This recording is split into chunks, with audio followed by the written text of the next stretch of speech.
Hey, hello students. Welcome to Physics of Physics, a place where you can learn physics with easy explanations and reliable concepts.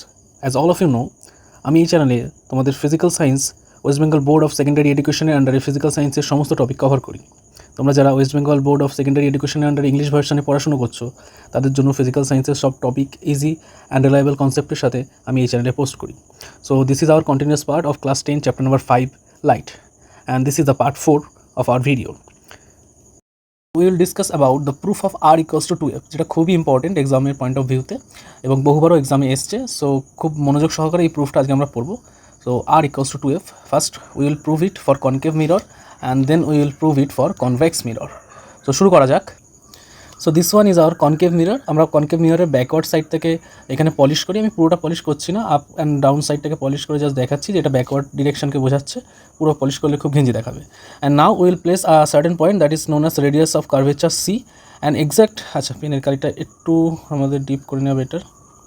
ওকে, একটা certain point আমরা C ধরলাম, that is known as radius of curvature, centre of curvature, and exactly এর half পয়েন্টটাকে আমরা বলবো focus point. এবার এই focal point আর focus point এটা হাফে যে হবে এটাকে আমাকে প্রুফ করে দেখাতে হবে।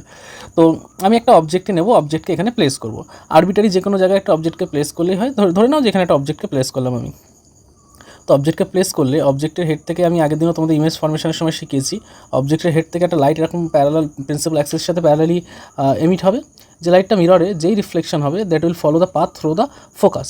ফোকাস থেকে এই পাথটাকে ফলো করবে। এবার ফোকাস থেকে যখন এই পাথ ফলো করবে তখন এখানে একটা গুরুত্বপূর্ণ বিষয় থাকবে, সেটা হচ্ছে ফোকাসের মধ্যে থেকে যখনই লাইট যাবে, এখানে তো রিফ্লেকশন হচ্ছে।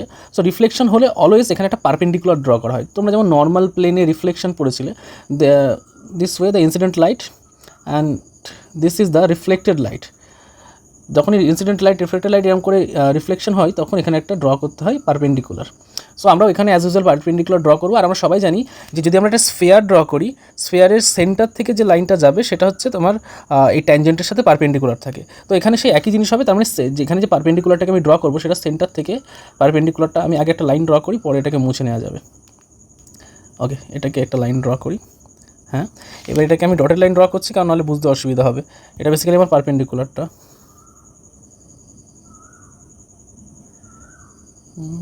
ফাইন ফাইন ফাইন, ওহো, that's fine. Okay, that's fine. এবার আমরা একটা জিনিস খুব সুন্দর শিখেছি আমরা, from the laws of reflection, if this one is a incident angle and this one is a angle of reflection, that both angle are same.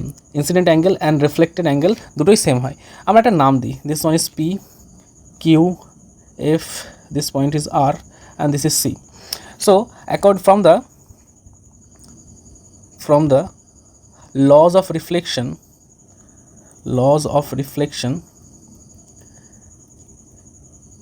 তোমরা কিন্তু আমার সাথে নোট করো, এই সম্পূর্ণ জিনিসটা নোট করে নাও, খুব সুন্দরভাবে বুঝতে পেরে যাবে। From the laws of reflection আমরা কি বলতে পারি, the incident angle, which one is the incident angle, this one is the incident angle, this angle is the incident angle, and similarly this one is the reflected angle, this one is the reflected angle.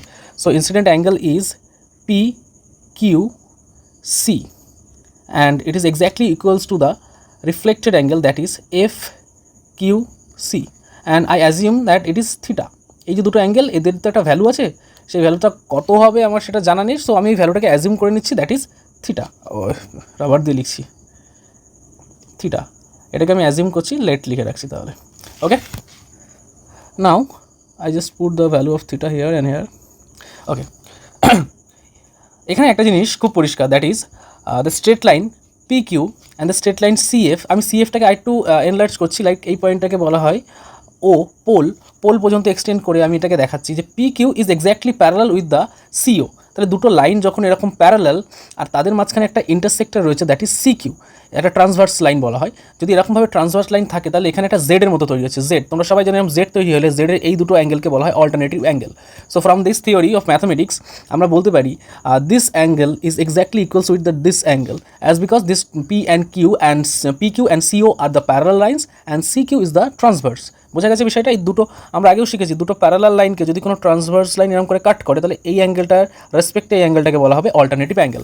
So alternative অ্যাঙ্গেলের theory কাজে লাগিয়ে আমরা বলতে পারি that is angle PQC and angle QCF, that is alternative to each other. So if PQ parallel to CO and CQ is transversal, then we can easily say that angle PQC is exactly equals to angle angle QCF. Okay, angle QCF. One thing এখানে খুব clearly দেখা যাচ্ছে angle PQC that is equals to theta. এটা যদি theta হয়, it is so clear that is QCF, এই অ্যাঙ্গেলটাও theta হবে, কারণ এরা দুটো equal to each other, so it is also theta. Now for triangle এখানে একটা ট্রায়াঙ্গেল তৈরি হয়েছে, দ্যাট ইজ ট্রায়াঙ্গেল CFQ। এই যে ট্রায়াঙ্গেলটা তৈরি হয়েছে দ্যাট ইজ CFQ। এই ট্রায়াঙ্গেলে কিছু অ্যাজাম্পশন নিয়ে কাজ করবো আমরা। ফর ট্রায়াঙ্গেল CFQ, এই ট্রায়াঙ্গেলে একটা জিনিস খুব clear, this angle is theta and again this angle is also theta from the alternative angle theorem. তাহলে এখান থেকে দুটো অ্যাঙ্গেল আমরা জানতে পেয়ে গেলাম এই ট্রায়াঙ্গেলের। বাবা খুব ডিপ হয়ে যাচ্ছে, এটা একটুখানি ওপেসিটি কমাতে হবে, একটা অন্য কালি ইউজ করি। That is theta and this one is also theta. Okay, it's fine. So এই দুটো অ্যাঙ্গেল যদি থিটা হয়, আমরা সবাই জানি যে অ্যাঙ্গেল ইকুয়াল হয় তার অপোজিট সাইডগুলোও অলসো কী হয়, ইকুয়াল হয়। দ্যাট মিন এই যে থিটা অ্যাঙ্গেল আছে এর অপোজিট সাইড হচ্ছে this side, that is CF, and exactly এই থিটা অ্যাঙ্গেলের অপোজিট সাইডটা হচ্ছে QF। ওকে, তাহলে এই দুটো সাইডকে আমি কী বলতে পারি, ইকুয়াল বলতে পারি, কারণ অ্যাঙ্গেল দুটো ইকুয়াল, একটা ট্রায়াঙ্গেলে দুটো অ্যাঙ্গেল ইকুয়াল হলে তার করসপন্ডিং সাইডগুলো ইকুয়াল হয়। সো এখান থেকে আমি কী বলতে পারি, CF is equals to QF। Why CF is equals to QF why. এইটাকে ইকুয়েশন নাম্বার 1 দিয়ে রাখি, আর পাশে লিখে রাখি ফ্রম 1। নো, ফ্রম 1 এটা নয়, ঠিক, এটা বলা ভুল হবে। আমি পাশে লিখছি কোন দুটো অ্যাঙ্গেল ইকুয়াল, যে QCF, angle QCF is equals two, কোথায় QCF দেখে নিই আমরা, QCF এই অ্যাঙ্গেলটা ইকুয়ালস টু দিস অ্যাঙ্গেল, এটা হচ্ছে FQC। সো FQC, দুটো অ্যাঙ্গেল ইকুয়াল বলে আমি কথাটা বলতে পারলাম। ওকে, now one interesting thing will happen when this PQ line goes too much closer from the principal axis। এটাকে বলে প্যারাক্সিয়াল রে। আমি আগের ভিডিওতে বলেছি প্যারাক্সিয়াল রে কাকে বলে, এই ডেফিনেশনটা তোমাদের একটু দেখে নিতে হবে, কারণ এই ভিডিওতে বললে এটা আবার লেন্দি হয়ে যাবে। তো in case of a paraxial রে, যখন এই PQটা খুব প্রিন্সিপাল অ্যাক্সিসের একদম কাছাকাছি আসবে, তখন ইমাজিন করো এই যে FQ লাইনটা, এটা আস্তে আস্তে নিচের দিকে নামবে, এরকমভাবে নামতে একদম FQ লাইনটা FO লাইনের উপরে একদম পড়ে যাবে, কোয়েনসাইড করবে। তো তখন আমরা বলতে পারবো যে FQ is equals two FO। Correct, কখন, যখন PQ একটা প্যারাক্সিয়াল রে হবে। সো লেখা যাক, for PQ paraxial ray, QF is nearly equal to OF, okay. And আমি আগেও জানি এখান থেকে যে QF is also equal with the CF, again QF is also equal with the OF। তাহলে QF একটা সাইড দুটো সাইডের সাথে equal, then we can easily say that CF is also equals to OF, কারণ QF তো দুটো সাইডের সাথে equal.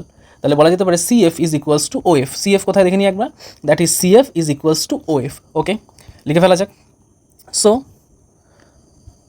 CF is equals to OF। ওকে, এবার এই ইনফরমেশনটা আমাদের কোথায় কাজে লাগে সেটা একবার দেখি।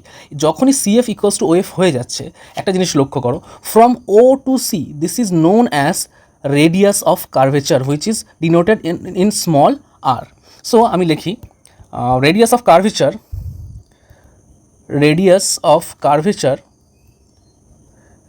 Curvature small r is equals to OC, and OC can further divided into two parts. One is CF, another is OF. Okay, so it is further divided into two parts, CF plus OF, and আমরা এখানে already proof করে রেখেছি যে CF R OF দুজনেই equal, এবং O থেকে F, যে এই O থেকে F ডিস্টেন্স কোথায় গেল, হ্যাঁ, and this O to F distance is also known as focal length, F। তাহলে এটাকেও নাম দিয়ে ফেলি আমরা, that is equals to F, focal length। আমরা এই ভ্যালুটাকে এখানে রিপ্লেস করব, তাহলে ফোকাল লেন্থ এই দুটো জায়গায় কী হবে, F plus F, and that is 2F. This is our proof, R equals to 2F. খুব ইজিলি আমরা করে ফেললাম। This is for concave mirror. I have to do the similar thing with the convex mirror also, but concave মিররের theory কিন্তু এইটুকুই, খুব ভালো করে থিওরিটা বুঝবে। একবার না বুঝলে খুব অল্প, কিন্তু আমি 3টে পেজের মধ্যে লিখে কমপ্লিট করেছি খুব শর্ট এবং ভালোভাবে। এটা এক্সামে তোমাদের মোরালেস 3 মার্কসে আসে, কিন্তু প্রচুরবার এক্সামে এসেছে। এটা না আসলেও এর উপর বেস করে কিছু ম্যাথ দেয়, তোমাকে বলবে রেডিয়াস অফ কার্ভেচার বলে দেবে 14, তাহলে ফোকাল লেন্থ কত ডিটারমাইন করতে হবে। তুমি জানো আর ইকুয়ালস টু 2f, এখানে ভ্যালুটা ইনকর্পোরেট করো, that is 14 equals to 2f, and এই এফটা এদিকে গেলে কী হবে, ডিভিশনে আসবে। So 14/2 is equals to f, that is that mean f equals to 7 centimetre. এরকম ম্যাথামেটিক্সও দিতে পারে ছোটো ছোটো, তো এরকম ম্যাথও দিতে পারে এবং এই থিওরিটার টোটাল প্রুফটাও দিতে পারে। আমি খুব সহজ সরল ভাষায় ছবিটা এঁকেছি। ছবিতে কখনো এই লাইটের ডাইরেকশন দিতে ভুলবে না, এবং যে ইনফরমেশনগুলো আমি ইউজ করেছি সবকটা ইনফরমেশন ইউজ করলে আই থিঙ্ক তোমাদের 3তে 3 এক্সামে দিয়ে দেবে, কোনো সমস্যা হবে না। So that's all for today. I hope you will understand the topic so well. আর যদি বুঝতে সমস্যা হয় কমেন্ট করতেই পারো। Do like, share and subscribe.